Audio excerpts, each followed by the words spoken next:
Ալո։ Լև, տեսել ես ես վերջին թվերը։ Ինչ թվեր, Լիլ ջան։ Սեն չասեմ էլի, գցեմ WhatsApp-իդ նայի։ Դավայ։ Գցեցի։ Տեսար ինչ խայտարակ թվեր են։ Որա հա, սպասի, ինչա։ Ինչպես բոժնի թվեր են ֆռում։ Ծնունդները երկրում նվազել է 12%, ամուսնություններն է 7%։ Բա բաժանումները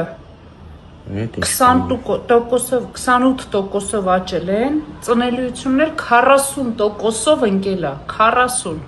ուժս։ Հա դե բա ինչ է զարմանում, Լիլ ջան, սրանք ինչ են արել, որ այսքան ժամանակ մենակ խոսում են, ասֆալտ են փռում, եսի ինչ են անում, տո ում համար, եթե մարդ չի ապրելու, չի օգտվելու։ Երեխա չի ծնվում, ով այդ դպրոցը Թողում են ժողովուրդը գնում են ստեղից, նարկոտիկներն ա շատացել, մի խոսես բաների մասին։ Բայց մի բան պետք է արվի սրա դեմ Լև։ Լսի, չգիտեմ կուրսի ես, այս ազգային վերածննդի հիմնադրամ կա, ուժեղ Հայաստանն է առաջարկում։ Չէ։ Լսի, հա, Սամվել Կարապետյանի այս խնդիրների լուծման առաջարկներ կա։ Ինչ են առաջարկում, որ։ Ասում է 4 երեխու ծննդյան դեպքում 2 միլիոն ընտանիքին փող են տալու, իսկ 5-րդին է բնակարան։ 5-րդին էլ բնակարան։ Հա։ Հա։ Դաժե ես կարող եմ 5-րդ ունենամ։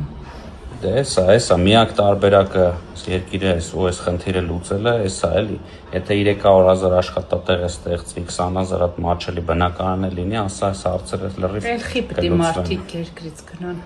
Այո, գնա ծնելիությունն է կաճի, ջահելներն է կօգտվեն։ Դե ուրեմն հունիսի 7-ին բոլորս գնում ենք ընտրության։ Անպայման, համար 3-ն է։ Այո, հունիսի 7-ին համար 3 քվյաթերթիկ։ Գնացինք։